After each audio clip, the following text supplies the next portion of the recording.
Shalom, selamat pagi jemaat yang dikasihi Tuhan. Kesehatan kita semua, damai sejahtera, sukacita berlimpah-limpah saya percaya mengalir dalam kehidupan saudara dan saya. Keluarga kita dipelihara Tuhan. Dan saya percaya penyertaan Tuhan tidak pernah berkesudahan.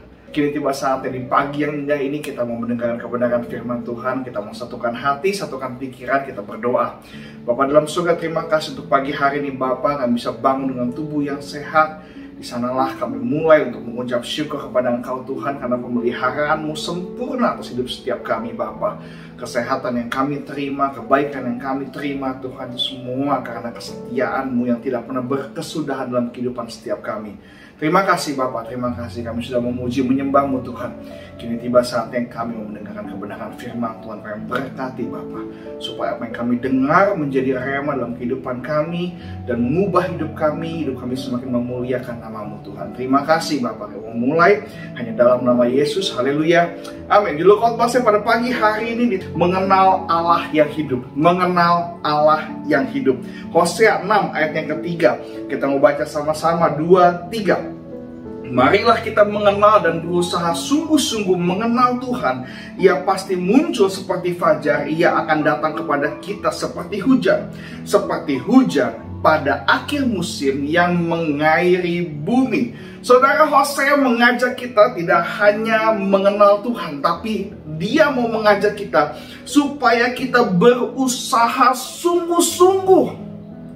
Enggak cuma menghimbau, tapi dia mengajak kita untuk berusaha sungguh-sungguh mengenal Tuhan. Benar-benar sungguh-sungguh belajar mengenal Tuhan. Bahkan Filipi 3 ayat 10, Paulus juga pernah berkata bahwa yang dia kehendaki adalah mengenal dia dan kuasa kebangkitannya. Paulus di perjanjian baru, Hosea di perjanjian lama mengajak kita, saudara dan saya, untuk lebih mengenal Allah yang hidup. Untuk kita benar-benar berusaha sungguh-sungguh mengenal Tuhan. Saudara, kata mengenal itu bukan sembarangan saudara. Kalau mengenal itu artinya dekat saudara. Beda loh, saya tahu Presiden Jokowi dengan saya mengenal Presiden Jokowi. Mungkin semua orang tahu siapa Presiden Jokowi, tapi yang mengenal Presiden Jokowi mungkin hanya orang terdekatnya. Tahu sama mengenal itu berbeda. Nah, Hosea mau supaya kita berusaha sungguh-sungguh mengenal Tuhan. Dia mau kita sungguh-sungguh mengenal Tuhan. Bukan cuma sekedar tahu Tuhan. Bukan cuma sekedar tahu siapa itu Yesus. Kita sudah sering belajar, saya sudah sering menggambarkan siapa itu Yesus. Tapi kita mau belajar sungguh-sungguh mengenal dia. Nggak hanya kita dengar, tapi kita mau mengenal. Nggak cuma sekedar kita tahu, tapi kita mau benar-benar mengenal. Benar-benar tahu. Yang namanya mengenal itu kita benar-benar tahu apa yang dia suka, apa yang dia nggak suka. Ya, jelas saudara. Kita tahu Presiden Jokowi, tapi kita belum tentu kita tahu apa makanan kesukaannya. Apa yang dia tidak suka kita mungkin belum tahu. Tapi kalau mengenal, mungkin istrinya Bapak Jokowi mungkin lebih mengenal Bapak Jokowi. Anak-anaknya mungkin lebih mengenal Bapak Jokowi. Kenapa? Karena mereka dekat. Oleh sebab itu saudara, di tahun 2023 ini kita harus lebih mengenal Tuhan. Lebih dekat kepada Tuhan. Supaya apa? Supaya kita benar-benar mengalami apa yang Tuhan mau dalam kehidupan kita. Dikatakan di Hosea 6 ayat yang ketiga, dikatakan dia pasti muncul seperti fajar, ia akan datang kepada kita seperti hujan pada akhir musim ini. Saya akan jelaskan lebih rinci lagi kenapa Hosea menggambarkan kalau mengenal Tuhan itu seperti ini. Kita harus mengenal dekat siapa itu Yesus, siapa itu Tuhan. Karena kalau mengenal dekat itu hubungannya jelas, saudara. Kita ini anak. Masa anak kita nggak kenal bapak kita? Justru aneh kalau seorang anak tidak mengenal bapaknya. Tetapi akan menjadi hal yang lumrah kalau seorang anak mengenal bapaknya. Kita mau mengenal dia, kita mau mengenal pribadinya, kita mau mengenal kuasanya. Bahwa Yesus bisa melakukan begitu banyak perkara yang besar. Kita tahu pribadinya seperti apa. Kalau kita mengenal dia, kita tahu, oh dia adalah Yesus, dia adalah juru selamat kita. Dia punya kuasa yang luar biasa, bahkan kuasanya sanggup membangkitkan orang mati. Bahkan dia mati di kayu salib, dia bisa bangkit di hari yang ketiga. Kita harus mengenal, kita harus tahu pribadinya, kita harus tahu dia punya kuasa yang luar biasa. Seperti anaknya Pak Jokowi, tentu saya tahu siapa itu bapaknya, pribadi bapaknya, dan kuasa seorang presiden. Kita pun wajib tahu siapa Yesus, pribadi Yesus, dan kuasanya yang begitu luar biasa. Sanggup membangkitkan orang mati, melakukan hal yang mustahil bagi manusia, mungkin bagi dia. Yang kita harus mengenal apa? Kita juga harus mengenal apa yang Yesus suka, apa yang Yesus tidak suka. Kita perlu belajar, kita perlu mengenal hal-hal apa yang Yesus suka, yang kita harus lakukan supaya dia disenangkan, supaya nama dia dipermuliakan, dia diagungkan, dia ditinggikan. Tentu saja kita juga harus belajar, kita harus mengenal apa yang dia tidak suka. Firman-Nya kita harus lakukan, firman-Nya kita harus lakukan, kita harus praktek supaya dia suka, supaya dia senang. Dan kita jangan melakukan yang dia tidak suka. Kita harus lebih dekat kepada dia. Kita harus mengenal dia. Berusaha sungguh-sungguh mengenal dia. Berusaha sungguh-sungguh dekat kepada dia supaya kita kenal pribadinya. Kita kenal dia penuh kasih sehingga kita bisa mengasihi orang. Kita kenal bagaimana kuasanya sehingga kita punya pengharapan. Bagaimana kuasanya begitu luar biasa. Kita mau mengenal apa yang dia suka, apa yang dia tidak suka, supaya hidup kita semakin berkenan kepada dia, supaya kita bisa menjadi kesukaannya Tuhan. Lalu kita juga mau belajar mengenal dia lewat kebenaran firman Tuhan, lewat ibadah, lewat penyembahan, lewat doa kita, lewat kebaktian kita, lewat firman Tuhan. Baca Alkitab, kita mau belajar, menggali terus, mengenal dia. Mengenal dia, karena mengenal dia memiliki dampak, saudara. Kalau kita kenal siapa Yesus, itu ada dampaknya. Ada dampak ketika kita mengenal Tuhan. Hosea 6 ayat 3 menulis yang pertama, ia pasti muncul seperti fajar. Kalau kita mengenal Tuhan, ia pasti muncul seperti fajar. Ia muncul seperti fajar, memberi terang dalam kehidupan kita. Ada fajar yang menyingsing untuk menggantikan malam, mengganti malam menjadi siang. Dalam kegelapan kita ada terang firman Tuhan, ada terang firman Tuhan, ada terangnya Yesus untuk memimpin kita dalam kegelapan. Karena dalam kegelapan itu nggak enak, saudara. Tidak ada orang yang betah tinggal dalam kegelapan. Nggak ada orang yang suka tinggal dalam kegelapan. Kita butuh terang yang ajaib. Hidup ini sudah gelap, tapi biarlah Tuhan, terang itu tinggal dalam kehidupan setiap kita. Kalau kita mengenal Tuhan, kita dekat dengan Tuhan, kita sungguh-sungguh mengenal dia, ia pasti, bukannya semoga, bukannya belum pasti, ini ada bilang ia pasti. Garis bawahi kata ia pasti muncul seperti fajar. Artinya apa? Memberi kepastian dalam setiap janjinya, saudara. Karena dia adalah terang. Yohanes 1 ayat 4 sampai 5. Dalam dia ada hidup, dan hidup itu adalah terang manusia. Terang itu bercahaya dalam kegelapan, dan kegelapan itu tidak dapat menguasainya. Dalam dia ada hidup, dan hidup itu adalah terang manusia. Saudara, artinya ia muncul seperti fajar. Ia pasti muncul seperti fajar. Memberi kepastian dalam setiap janjinya. Bahwa fajar, matahari selalu terbit di pagi hari. Yang artinya janjinya selalu digenapi dalam kehidupan setiap kita. Dalam kehidupan saudara dan saya.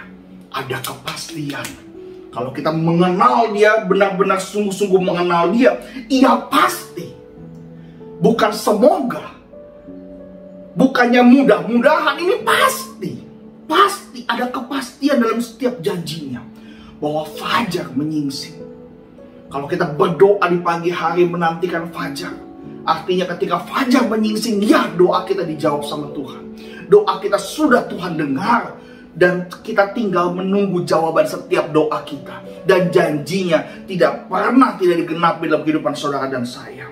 Arti yang kedua, memberi pengharapan yang baru. Setiap pagi itu ada pengharapan yang baru, ada rahmat yang baru, ada sukacita yang baru, ada kemenangan yang baru yang Tuhan siapkan buat saudara dan saya. Oleh sebab itu pagi-pagi hari kita perlu wajib untuk berdoa kepada Tuhan. Karena apa? Karena ada berkat yang baru setiap hari yang Tuhan siapkan untuk saudara dan saya, kita bisa nikmati bersama. Dan pagi hari ini ada berkatnya sendiri. Setiap pagi ada berkat sendiri yang Tuhan siapkan buat saudara dan saya. Oleh sebab itu kita perlu mengenal Dia. Karena Ia pasti. Sama-sama katakan sama saya, pasti. Yang pasti. Bukan mudah-mudahan. Allah kita bukan Allah mudah-mudahan. Bukan Allah yang semoga. Tapi Allah yang pasti. Yang punya kepastian. Ia pasti akan bersinar. Pasti muncul seperti fajar, memberi kepastian, memberi pengharapan baru.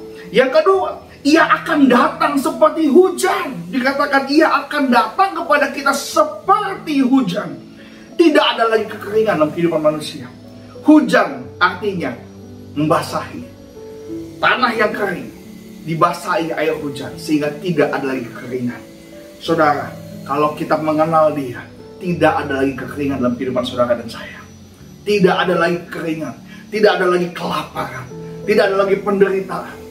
Karena kita punya mindset bahwa Allah menyiapkan semuanya terbaik buat kita. Rancangan Dia bukan rancangan kecelakaan, tapi rancangan yang membawa kepada saudara dan saya damai sejahtera dan sukacita berlimpah-limpah. Ada pengharapan dalam setiap rancangan Tuhan. Oleh sebab itu kalau kita mengenal Allah yang hidup, mengenal Allah yang sungguh-sungguh mau mengenal Tuhan, Ia akan datang. He will come. Dia akan datang. Sekali lagi ini merupakan kepastian, saudara. Ini merupakan sebuah kepastian. Ia akan datang. He will come. Seperti hujan. Sehingga tidak lagi keringan.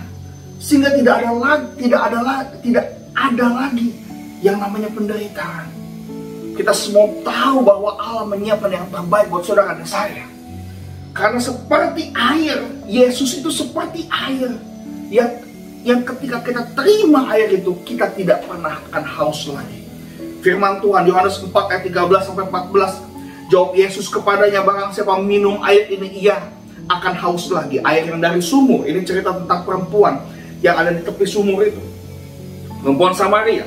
Tetapi barang siapa minum air yang akan kuberikan kepadanya, ini Yesus bilang, barang siapa minum air yang daripadaku yang kuberikan kepadanya, ia tidak akan haus untuk selama-lamanya. Ia tidak akan haus, dia tidak akan kering, dia tidak akan kekeringan untuk selama-lamanya. Sebaliknya, air yang akan kuberikan kepadanya akan menjadi mata air dalam hidup dalam dirinya, yang terus-menerus memancar sampai kepada hidup yang kekal. Saudara, Ia akan datang seperti hujan. Hujan yang mengisi setiap mata air dalam kehidupan kita, sehingga hidup kita diberkati untuk menjadi berkat. Ini yang Tuhan mau. Oleh sebab itu kita wajib mengenal Dia dan berusaha sungguh-sungguh mengenal Dia. Karena Tuhan mau kita diberkati untuk menjadi berkat. Kita nggak lagi kekeringan, saudara. Kita nggak lagi kehausan. Tetapi kita diberikan kuasa untuk kita bisa memberkati orang. Dalam hidup kita akan muncul mata air yang akan memberikan air kepada orang lain, yang mengairi tanah-tanah yang kering. Hidup kita menjadi berkat, saudara. Oleh sebab itu Tuhan mau, Hosea mau, Paulus mau supaya kita berusaha sungguh-sungguh mengenal Tuhan. Yang ketiga dan yang terakhir, dikatakan kalau kita mengenal Dia, Ia akan seperti hujan pada akhir musim yang mengairi bumi. Setiap akhir musim itu pasti ada hujan yang mengairi. Ada hujan pada akhir musim yang mengairi bumi, yang artinya, saudara, memberi kehidupan baru. Hujan pada akhir musim memberi supaya ada air di bumi ini untuk memberi kehidupan, untuk menumbuhkan kehidupan. Saudara, kalau kita mengenal Tuhan dalam hidup kita, kalau kita menerima Tuhan dalam hidup kita, kalau kita dekat dengan Tuhan dalam kehidupan kita, kalau hidup kita dekat kepada Tuhan, ada jaminan bahwa dalam hidup kita bahwa Yesus memberikan kehidupan baru kepada kita. Ada hidup, jaminan hidup kekal. Yohanes 3:16, supaya setiap orang yang percaya kepadanya tidak binasa, melainkan beroleh hidup yang kekal. Yohanes 10:10, Ia datang memberikan hidup dan memberinya dalam segala kelimpahan. Ada kehidupan. Ada kehidupan baru, sehingga kalau orang Kristen yang mengenal Tuhan sungguh-sungguh, dimanapun dia berada, dia membawa kehidupan, saudara. Di rumah tangganya ada kehidupan, di bisnisnya ada kehidupan, dimanapun dia berada ada kehidupan, saudara. Ada kehidupan yang luar biasa. Dia diberkati untuk menjadi berkat, menjadi garam, menjadi terang dimanapun dia berada, saudara. Dan yang terakhir, barang siapa dalam Kristus, ia adalah ciptaan baru. Yang lama sudah berlalu, sesungguhnya yang baru sudah datang. 2 Korintus 5 ayat yang ke-17. Kalau kita mengenal Tuhan, kalau kita sungguh-sungguh, Ia seperti hujan pada akhir musim, memberikan kehidupan baru, memberikan kehidupan baru kepada kita, akan membuat kita menjadi ciptaan yang baru, ciptaan yang benar-benar mengasihi Tuhan, ciptaan yang benar-benar memprioritaskan Tuhan dalam kehidupan setiap kita. Sehingga firman-Nya bilang apa? Engkau akan berhasil dan engkau akan beruntung. Apapun yang kau lakukan akan berhasil dan beruntung. Kalau saudara mau tahun 2023 punya keberuntungan, punya keberhasilan, pesan Tuhan pada pagi hari ini, berusahalah sungguh-sungguh mengenal Dia. Haleluya. Amin. Untuk undang firman Tuhan, mari kita berdoa. Bapa dalam surga, terima kasih untuk pagi hari ini, Bapa. Atas segala kebaikan-Mu yang kami rasakan, yang kami terima dalam keseharian kami di pagi hari ini, Tuhan. Terima kasih Bapa, Engkau Allah yang baik. Kami mau berusaha sungguh-sungguh mengenal Engkau, Tuhan. Supaya Tuhan kami menerima kepastian dalam janji-Mu, Tuhan. Bahwa Engkau Allah akan muncul seperti fajar. Engkau akan datang seperti hujan. Seperti hujan pada akhir musim. Sehingga memberikan kehidupan baru kepada setiap kami, Tuhan. Terima kasih Bapa, kami bangga punya Allah seperti Engkau. Kami mau tahun 2023 kami menerima keberhasilan, keberuntungan daripada-Mu, Tuhan. Dan kami mau mengutamakan Engkau dalam kehidupan kami sehari-hari. Terima kasih Bapa. Hamba-Mu saya bicara, tapi biarlah Engkau Allah yang terus bicara dalam hati setiap kami, membimbing kami, menuntun kami. Terima kasih Bapa, terima kasih. Saudara dalam Tuhan, angkat dua tanganmu, terimalah berkatnya pada Tuhan. Cinta kasih dari anak yang tunggal Tuhan Yesus Kristus menyertai kita semua. Dari hari ini hingga Maranatha, Yesus datang yang kedua kali sampai selama-lamanya bersama kita di awan-awan yang damai. Tuhan berkati setiap kami, setiap kita semua yang mengangkat tangan, yang membuka hati pada pagi hari ini. Kita diberkati untuk menjadi berkat di dalam nama Yesus. Haleluya. Amin. Tuhan Yesus memberkati. Selamat hari Minggu. Shalom.